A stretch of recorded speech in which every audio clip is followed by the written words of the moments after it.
Media times news channel देखे आप सभी दर्शकों का बहुत बहुत स्वागत है। मैं हूं रमनदीप कौर।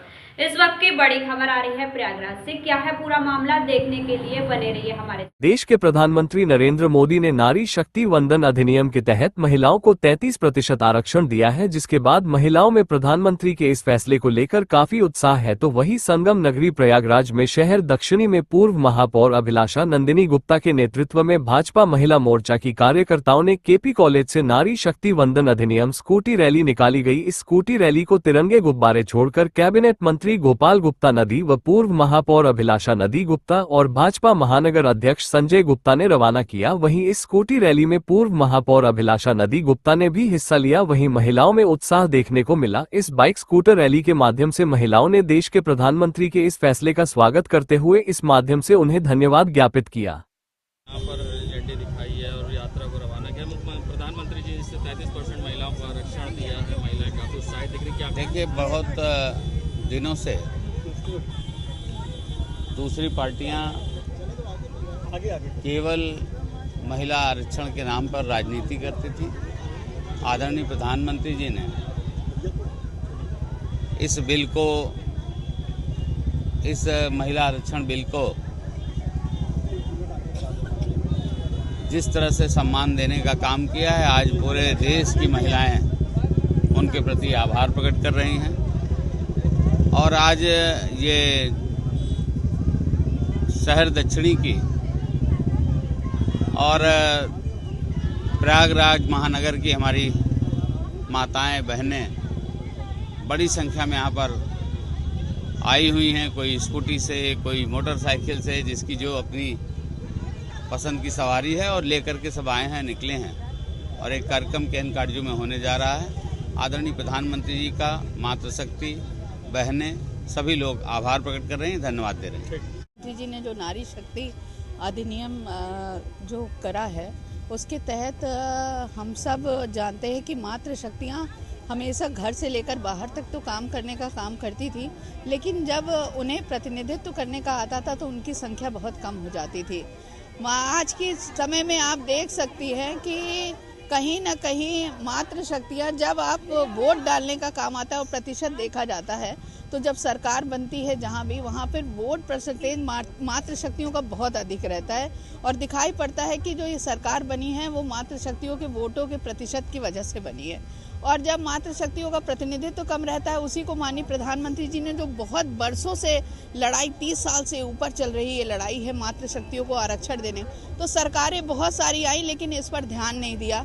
माननीय प्रधानमंत्री जी ने बहुत सारी योजनाएं दी मातृशक्तियों को, और अब एक बड़ा उन्होंने संसद से लेकर विधानसभा तक मातृशक्तियों का प्रतिनिधित्व करने के लिए 33% आरक्षण देने का काम है।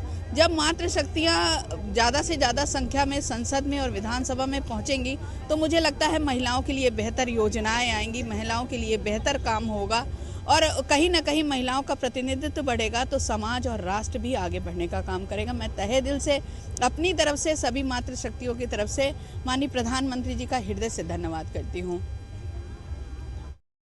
प्रयागराज में पवित्र कुरान पर आपत्तिजनक टिप्पणी को लेकर अधिवक्ताओं का आक्रोश। आरोपी पर कार्रवाई के लेकर वकीलों ने पुलिस कमिश्नर को सौंपा ज्ञापन।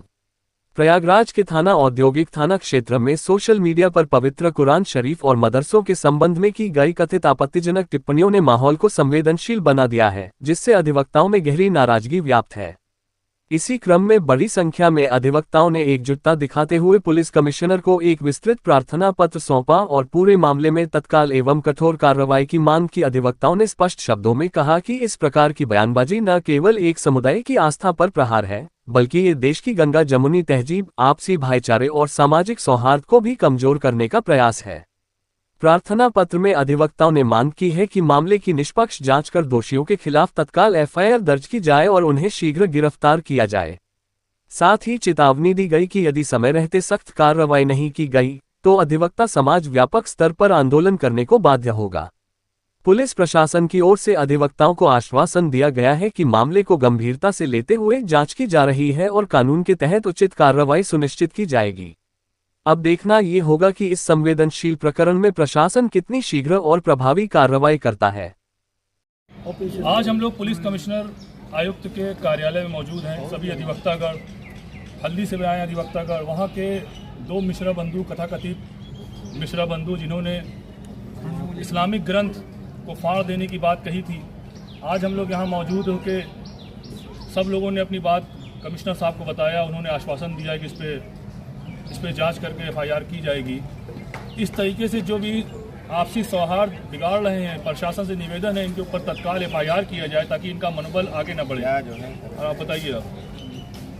आप बताने की ज़रूरत यह है कि आज तमाम अधिवक्तागण मिल करके मुस्लिम समाज, जिसको अपने जान से ज़्यादा कीमती समझता है, उस पवित्र कुरान के बारे में एक ऐसी अभद्र टिप्पणी, अपशब्द भाषा जिससे बिल्कुल भी बर्दाश्त नहीं करा जा सकता, एक ऐसी भाषा जिससे पूरे देश में अशांति फैल सकती है, ऐसे कृत्य करने वाले के लिए संबंधित 2 दिन पहले 3 दिन 12 तारीख को संबंधित थाने में इसकी सूचना दी गई।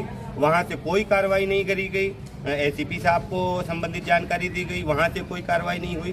तो आज तमाम अधिवक्तागण आज अपनी बात रखने के लिए कमिश्नर ऑफिस इलाहाबाद कमिश्नर साहब के पास गए, अपनी बातों को रखा, जहां से पूर्ण तरीके से आश्वासन मिला कि हिंदुस्तान में ऐसा कोई भी जो है कानून नहीं है जिस तरीके किसी भी धार्मिक भावना को जो है कोई भी छेड़छाड़ पहुंचाए। ऐसे लोगों के खिलाफ जांच करके बिल्कुल भी जो है पूरी कार्रवाई करने का काम किया जाएगा। चूँकि वीडियो जो अधिवक्ता साथियों ने जो है क्लू के तौर पर दिया हुआ था, उसमें उन्होंने कहा कि हम जाँच कराएंगे। ये इलाहाबाद की अगर जो है वीडियोज़ है तो यहाँ संबंधित मुकदमे दर्ज होंगे या और भी जहाँ की होंगी, इसकी जाँच करके ACP साहब को आश्वासन करा जाएगा या जो भी बड़े अधिकारी इसका संज्ञान लेंगे और संबंधित जो भी इस तरीके से अपशब्द करा है उसके खिलाफ कठोर से कठोर कार्रवाई की हम मांग करते हैं। और आश्वासन मिला है कि आप लोग जाएं और उनके खिलाफ कठोर से कठोर कार्रवाई करी जाएगी। अप्रैल के महीने में ही मई जून जैसा टेम्परेचर देखने को मिल रहा है। हीटवेव देखते हुए जिलाधिकारी प्रयागराज ने हीटवेव को लेकर निर्देश जारी किया है। वहीं शासन के आदेश पर जिला अस्पताल अब अलर्ट मोड पर है। इसी क्रम में प्रयागराज के मोतीलाल नेहरू मंडलीय चिकित्सालय में हीटवेव के मरीजों के लिए एक वार्ड भी बना दिया गया है। वहीं मोतीलाल नेहरू मंडलीय चिकित्सालय के प्रमुख अधीक्षक डॉक्टर SK चौधरी कहते हैं कि हीट वेव को लेकर अलर्ट जारी हुआ है। हमारे प्रशासन ने इसको संज्ञान में लिया है। साथ ही कहा कि अभी फिलहाल किसी प्रकार से पैनिक होने की जरूरत नहीं है। कोई केस नहीं आया है, लेकिन अभी हमें एहतियात बरतना है। वहीं इसको देखते हुए हमने 25 बेड आरक्षित कर रखे हैं। हीट वेव के लिए 25 बेड का वार्ड बना दिया है। आइसोलेशन वार्ड है, ऑक्सीजन की पूर्ण सुविधा है, ऑक्सीजन प्लांट हमारा क्रियाशील है। साथ ये भी कहना था कि डॉक्टरों टीम बना दिया गया है और निर्देश दे दिए गए हैं कि अगर इस तरह का कोई केस आता है तो तत्काल सूचना देंगे। जैसे ही मेरी जाता है उसे इमरजेंसी में ट्रीटमेंट दिया जाएगा, उसकी जांच कराई जाएगी, फिर उसे इस वार्ड में शिफ्ट कर दिया जाएगा जहां डॉक्टरों की टीम लगातार उसकी निगरानी करेगी। देखिए, इस वर्ष में देखने में ये आ रहा है कि अभी से टेम्परेचर 40 क्रॉस कर रहा है, तो उसको दृष्टिगत रखते हुए शासन ने जैसा भी हमको आदेश दिया था उसी के क्रम में हमने अपने कॉलविन चिकित्सालय में एक तो 25 बेड का हमारे पास पूरा एक वार्ड अलग से है जो कि हीट स्ट्रोक वार्ड है। उसी में हमने कोल्ड रूम भी बनाए हुए हैं 2 और सारा स्टाफ वहाँ पर उस वार्ड में तैनात है। जितनी भी दवाइयाँ ज़रूरत होती है, जिस तरह की भी दवाइयाँ और ice packs, spray bottle, thermometer, ये सारी चीज़ें उस वार्ड में मौजूद हैं।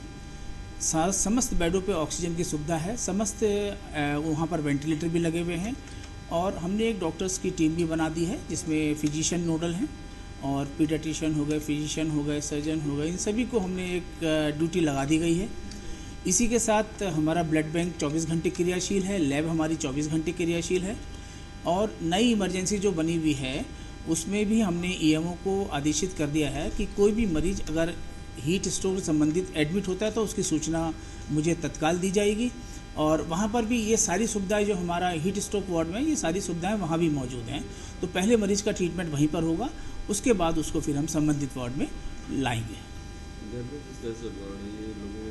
देखिए, जिस तरह से गर्मी बढ़ रही है और प्रयागराज में गर्मी ज़्यादा होती भी है, तो उसको देखते हुए जब घर से निकलें तो आप एक तो पानी लेके निकलें, साफ़ पानी साथ में लेके निकलें, अपना सिर ढक के निकलें और अगर आपको कहीं पर लगता है उल्टी हो रही है, जी मिचला रहा है या कमजोरी हो रही है, कोई भी अनइजीनेस हो रही है, तो नियर बाई जो भी चिकित्सालय है, चाहे वो CSC हो, PSC हो, वहाँ पर जा सकते हैं। और अगर जिला अस्पताल आएंगे तो यहाँ पर तो सारी सुविधा मौजूद ही है हमारे पास। और बाहर की चीज़ के लिए मैं कहूँगा कि ज़्यादा बाहर की चीज़ लेके ना खाया जाए इससे। प्रयागराज के करछना इलाके में एक आश्चर्यजनक हादसा सामने आया था जिसमें 4 लोगों की मौत हो गई। दरअसल ट्रेन संख्या 12,312 किलो को पायलट ने मेन लाइन पर शव होने की सूचना दी गई, जिसके कारण तत्काल ट्रेन को रोक दिया गया। तभी कुछ लोग ट्रेन से उतरकर लाश देखने में जुट गए। उसी दौरान दूसरी दिशा से पुरुषोत्तम एक्सप्रेस ट्रेन आ गई। ट्रेन की चपेट में आने से 4 लोगों की मौत हो गई। हादसे की खबर होने पर डीसीपी विवेक चंद्र यादव और एसपी रेलवे प्रशांत वर्मा खुद मौके पर पहुंचे राहत कार्य में जुटे रहे। वहीं पुलिस ने शव को पोस्टमार्टम के लिए भेज दिया। रेलवे प्रशासन द्वारा आवश्यक विधिक एवं प्रशासनिक कार्यवाही की जा रही है। वहीं रेलवे ने यात्रियों एवं आमजन से अपील है कि ट्रेन के रुकने की स्थिति में अनावश्यक रूप से ट्रेन से न उतरें तथा रेलवे ट्रैक पर जाने से बचें और निर्धारित सुरक्षा नियमों का पालन करते हुए पूर्ण सावधानी बरतें।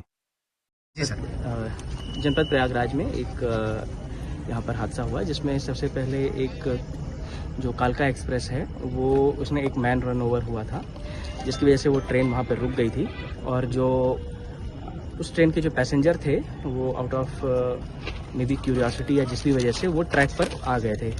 इस टाइम पे जो अपोजिट लाइन थी उसमें पुरुषोत्तम एक्सप्रेस काफ़ी तेज़ी से आई और उसमें 4 मैन रन ओवर यानी कि 4 लोगों की और उसमें कैजुअल्टी हो गई है।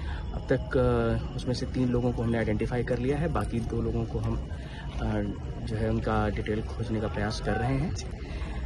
शेष यहाँ पर रेलवे से भी जो बात हुई है वो लोग इसकी जांच पूरी तरीके से करेंगे और यदि कोई क्रिमिनल एंगल पाया जाता है तो उसमें जीआरपी और पुलिस द्वारा भी आगे की कार्रवाई की जाएगी। सर, जो मृतक हैं उनके परिजन साथ में थे, बच्चे भी थे, उनको किस तरीके से ट्रीटमेंट दिया जा रहा है? क्या उनको क्या व्यवस्था दी जा रही है? उनके लिए रेलवे द्वारा जो है उनको पूरी सहायता दी जा रही है। इसके अतिरिक्त जो भी इसमें आगे की कार्रवाई है वो रेलवे और पुलिस जीआरपी सभी के द्वारा की जाएगी। देश दुनिया की खबरों के लिए world media times news channel को सब्सक्राइब करें।